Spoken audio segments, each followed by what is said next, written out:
బిర్యానీలో పీసులు ఉండాలి, వీడియోకి డిస్క్లైమర్ ఉండాలి. నీకు అర్థమవుతుందా?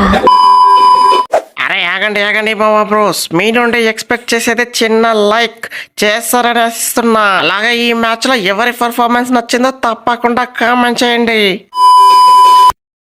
చేటా చేటా చేటా నువ్వైతే కేక 2-3 మ్యాచ్లుగా మిస్ అయింది, ఒక్క మ్యాచ్ లో తీర్చేసావు. వాటే బ్యాటింగ్ మొత్తం క్లాసీ షాట్సే. ఈ ఐపీఎల్ లో మొదటి సెంచరీ ఎవరైనా ఉందా అంటే అది నీదే.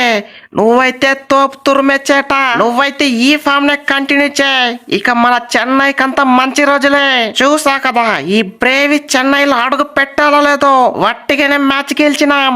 అది ఈ బ్రేవిస్ అంటే. సంజు చిన్న పుంజు వరుసగా 3 మ్యాచ్లు ఓడిపోయేపాటికి చెన్నై ఇక అస్సామే అనుకున్నారు. కానీ ఏ విధంగా గెలిచినాం, ఈజీ అండ్ కంఫర్ట్ గా గెలిచినాం. అది ఎలాంటి టీం పై, స్ట్రాంగ్ బౌలింగ్ ఉన్నటువంటి ఢిల్లీ పై. అరే ఏమన్నారు, ఇక సంజు పని అయిపోయింది ఇక అంతే అన్నారు. కానీ కంబ్యాక్ ఏ విధంగా ఉంది, అదుర్స్ కదూ. ఏకంగా 56 బాల్స్ కి 115 రన్స్ కొట్టిన దాంట్లో మొత్తం 15 4లు 4 6లు. స్ట్రైక్ రేట్ అయితే 205. ఇక ఈ సంజు ఫామ్ లోకి వస్తే ఆపడం అంటూ ఎవరి తరము కాదు. పుంజంటారా బాబు, ఒక్కొక్కరిని బత్తాయి చూసే. అరే మీరెక్కడ తగులుకున్నారా బాబు, అందరికి వరుసగా 2 పాయింట్లు ఫ్రీగా ఇచ్చి మాకు మాత్రం పెద్ద బొక్కే పెట్టారు. ఏంది భయ్యా గైక్వాడు, ఆర్ఆర్కు 2 పాయింట్లు ఇచ్చినారు, ఆర్సీబీకి 2 పాయింట్లు ఇచ్చినారు, లాస్ట్ కి పంజాబ్ కూడా 2 పాయింట్లు ఇచ్చినారు. మేమేం తప్పు చేసాం భయ్, మాకు మాత్రం పెద్ద బొక్కే పెట్టారు. మీ ధర్మాన మాకు 2 పాయింట్లు ఇచ్చింటే మేము పాయింట్స్ టేబుల్ లో ముందరకైనా వెళ్లే వాళ్ళము. లాస్ట్ మ్యాచ్ గెలిచే మ్యాచ్ మిల్లర్ బొక్క పెట్టా, ఈ మ్యాచ్ ఏమో టీం అంతా బొక్క. ఇక మా పని కూడా అస్తమైనట్టుంది. అరే మీ కంటికి ఏమన్నా పాయింట్లు ఇచ్చే వాళ్ళగా కనిపిస్తున్నామా ఏంటి? ఇక్కడ ఉన్నది సిఎస్కే అంటే బ్రాండ్ అంటే సిఎస్కే.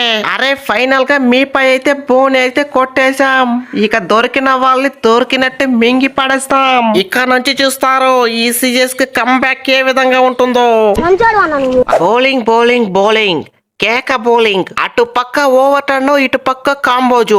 ఏం బౌలింగ్ వట్టిగానే పుల్లలు పీకి పడేసినారు. కాంబోజ్ అయితే 3 పుల్లలు, ఓవర్ టర్న్ అయితే 4 పుల్లలు. ఎక్స్పెషల్లీ ఓవర్ టర్న్ ఆ ఎకానమీ చూస్తే ఎవరైనా షేక్ అవ్వాల్సిందే. అరే 4 ఓవర్లేసి జస్ట్ 18 రన్స్, ఎకానమీ అయితే జస్ట్ ఓవర్ కి 4 రన్సే. ఈ మాత్రం బౌలర్ లో కన్సిస్టెన్సీగా బౌలింగ్ వేస్తే లాస్ట్ లో ఉన్న చెన్నై ముందరికి రావాల్సిందే. మీరైతే ఇదే ఫామ్ ని కంటిన్యూ చేయండి. ఇక మన చెన్నై ముందరికి రాకుండా ఎలా పోతుందో అది చూద్దాం. అరే ఏంటే రాహుల్ అన్న, ప్రతిసారి చెన్నైపై కుక్కను కొట్టినట్లు కొట్టేవాడివి, కానీ ఈ మ్యాచ్ లో ఏమైంది? మొదట్లోనే నీ పుల్ల ఫ్రీగా చేసినట్లయింది. ఇలా నువ్వు అవుట్ అయ్యావా లేదో, వరుసగా పుల్లలు పటాపటా పీకిపోయింది. అరే కనీసం లాస్ట్ వరకు ఉంటే మ్యాచ్ గెలుస్తావనే ఆశలన్నా ఉండేది.